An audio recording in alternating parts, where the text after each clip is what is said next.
Thank you for watching this Last Mile Profits video. If you're interested in Royal Mail's Back to the Future Dropbox, keep watching. Last Mile Profits is brought to you by Parcel Pending by Quadient. Hello, everyone. I need to say that Gary is being a superhero today because despite the fact that, as you can probably see, he's delicately speaking under the weather. Well, it's more than that, Marek. I've got a life-threatening case of man flu here that I'm recovering from. So yeah, I won't go into the whole discussion of man flu versus any other flu, but basically much more serious. It's properly life-threatening man flu. Regular people just get flu. Man flu you're practically ready for hospital. And then there's Gary man flu, which is a completely different level of man flu. It's a layer of whinging placed on the top of it every time. I'm grumpy and moany all the time. So yeah, let's get on with it. But everybody, watch his face when I get onto the subject. We are going to talk about Dropboxes. I love talking about Dropboxes. How many videos have we done about Dropboxes? Is it because you get more parcels in a Dropbox than a locker that we get more videos out of Dropboxes than we do lockers? Is that the maths? I'm not sure. One way of looking at it. But yeah, I agree. I also love Dropboxes. But we're going to actually go back to the future because I'd like to talk about Royal Mail's Dropboxes.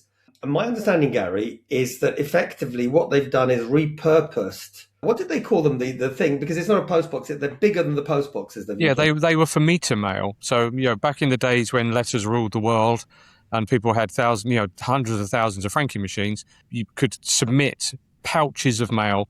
They were green and red, zip up with a clear plastic front. You filled them up with letters and very small packets, and they were placed in business areas typically. And you could put your pouched mail into these special standalone mechanical drop-off places.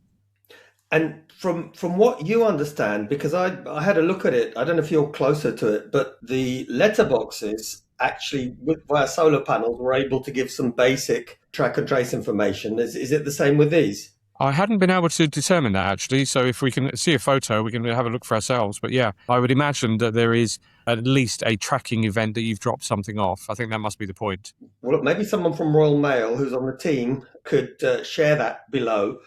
First of all, I think it's a brilliant idea. And I love the fact that Royal Mail is taking stuff that theoretically would be redundant otherwise and repurposing it to have a useful purpose.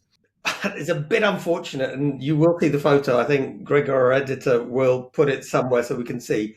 But the one that they used in their press release was sort of a wee bit rusty. Did you see that or not? Well, that's not because it's gone rusty since they've repurposed it. It's because they've repurposed something that's probably been on the street for 30 or 40 years. So it's probably all it is. What I think is really cool about it is that all of this engineering, all of this innovation, it's in-house. They're doing it themselves. They're not going out to the market. They're not running a complicated RFP. They're not wasting your internal management resource trying to look for a supplier. They've got the engineering team down in Swindon. We've praised them before, but they're innovating all the time. I think it's super cool. I love it. And honestly, I've not seen many other posts. I think Latvian Post were pretty good in the sense that they started adding Dropboxes to lockers, but it's not Postboxes to lockers. It's not this level of repurposing.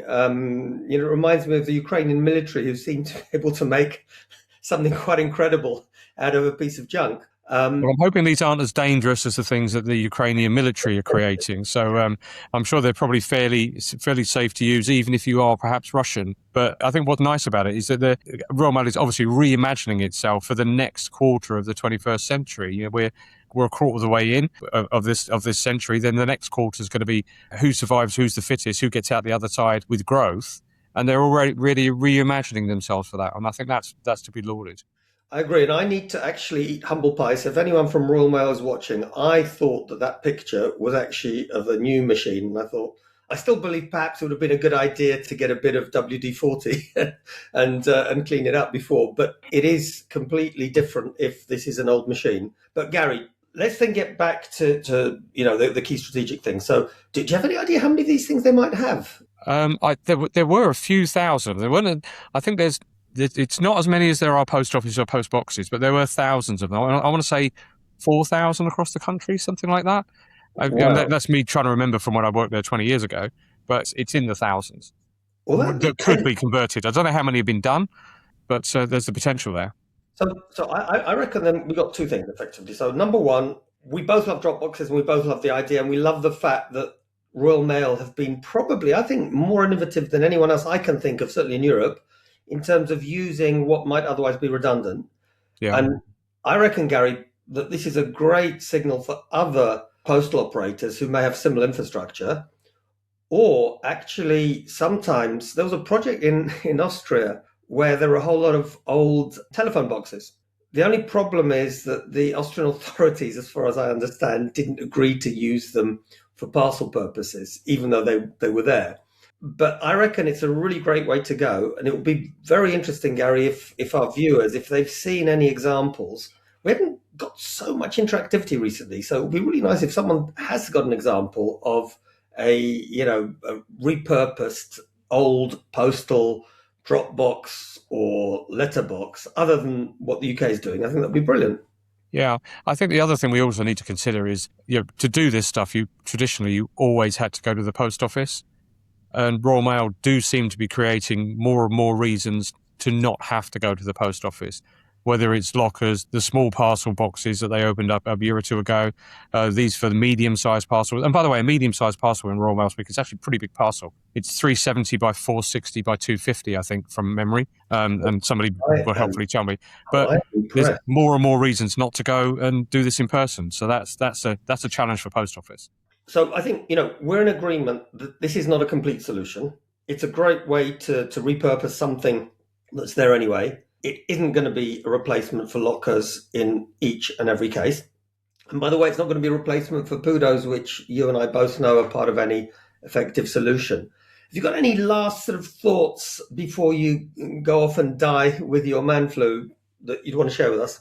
No, I think I just want to see more of it. It's exciting when somebody has made use of it, because having worked in company where we're looking to deploy lockers, finding new locations, finding new sites and putting new hardware down is the biggest challenge. It's not getting the carriers to sign up. It's not building the technology or the software. We've talked about it before. The hardest thing about deploying a bulk network of parcel lockers is location.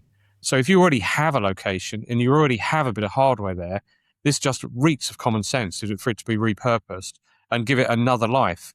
It's already on. It's obviously not blocking traffic. It's people are used to it being there.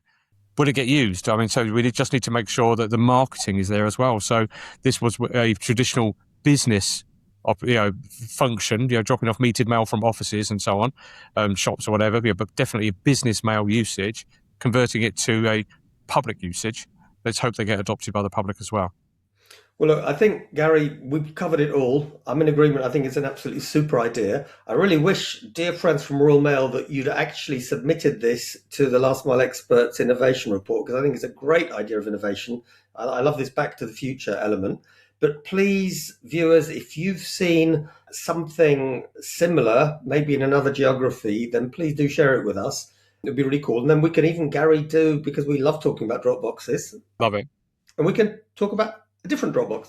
Gary, really appreciate you being here today. You go back, have your whatever it is, lemon tea. Hot honey and lemon, Marek. Apparently that's what I need. Hot honey and lemon. Whiskey. Yeah. Well, but then you're going to ask me to buy you a bottle. So no, I'm not. I haven't got any whiskey in the house. See, he's so worried about that. He remembers. Gary, take care. As usual, great talking. See you next time. See you soon. Gary, I was looking at the subscriptions and realized that a huge number of our audience actually don't subscribe to watch our videos. Really?